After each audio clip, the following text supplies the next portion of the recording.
Everyone, আসসালামু আলাইকুম। আমি আফসানা নোয়ার। আশা করি সবাই অনেক অনেক ভালো আছো। তোমাদের সবাইকে স্বাগতম আমার ক্লাসে। আজকে আমরা শিখব কিভাবে বাইনারি থেকে অক্টাল সংখ্যায় রূপান্তর করা যায়। গত ক্লাসে আমরা শিখেছিলাম অক্টাল সংখ্যাকে কিভাবে বাইনারিতে কনভার্ট করা যায়। আজকে আমরা শিখব কিভাবে বাইনারি থেকে অক্টালে নেওয়া যায়। ওকে, বাইনারি থেকে অক্টাল বলুক বা অক্টাল থেকে বাইনারি বলুক, আমাদের 3 বিট করে ভাঙাতে হবে। কয় বিট?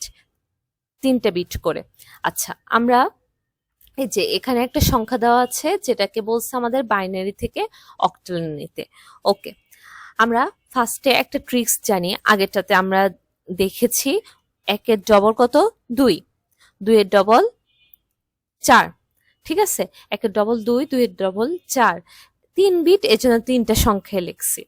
আচ্ছা, একদম এটা 3টা বিট করে ভাঙাবো শেষ থেকে 3 বিট। এই যে এই 3 বিট, ঠিক আছে। তাহলে শেষ থেকে 3 বিট হচ্ছে 1 1 0। তারপরে এরপরে 3 বিট 1 1 1। এরপরে একটা, তাই না? এই একটাকে আমরা কি করব? 1 রাখবো, বাকি দুইটা 0 দিয়ে ফিল আপ করবো। ওকে, ঠিক আছে। আমাদের যদি 3টে বিট না থাকে তাহলে আমরা 0 দিয়ে সেটা ফিল আপ করে ফেলবো। ওকে, তাহলে আমরা এটার ক্ষেত্রে দেখি। ফার্স্টে আমাদের 001 001, দেখো তো, বসাও। 001 মানে 1 এর নিচে 1 আছে, তার মানে 1, তাই না? হ্যাঁ, এখানে 1 বসাবা।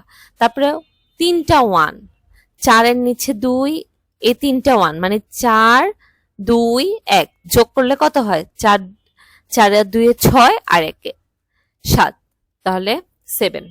ঠিক আছে। তারপরে 011 এটার জন্য 011 এটার জন্য বসাও 011। এটার জন্য যেমন 2-এর নিচে 1 আর 1-এর নিচে 1, তাহলে কি হয়? তাহলে 2 আর 1 যোগ করলে কত হবে? 3। তাহলে এটার মানে হচ্ছে 3। ওকে, 3, এটা 8 অক্টাল। ওকে, আচ্ছা, এরপরে আমরা আরেকটা দেখি সেম। এটার ক্ষেত্রে কিভাবে করব?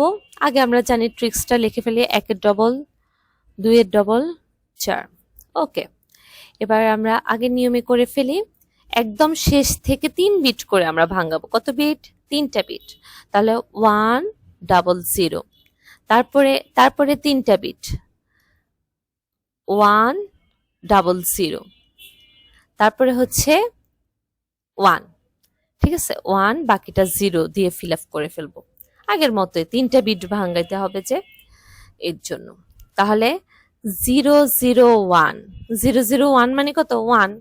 তাহলে 001 মানে 1, এটার মানেও 1, এটার মানেও 1। তার মানে আমরা একটু সুন্দর করে লিখি 1118 অক্টাল। এভাবে পারা যাবে তো? তাহলে বাইনারি থেকে কিভাবে অক্টালে নিতে হয় এই জিনিসটা আমরা জানছি। নেক্সট ক্লাসে আমরা জানবো বাইনারি থেকে অক্টালে নিব, বাট রেডিক্স পয়েন্টের ক্ষেত্রে মানে দশমিকের ক্ষেত্রে কিভাবে নেওয়া হয় ওইটা আমরা শিখব। আজ এতটুকু পর্যন্তই। আল্লাহ হাফেজ।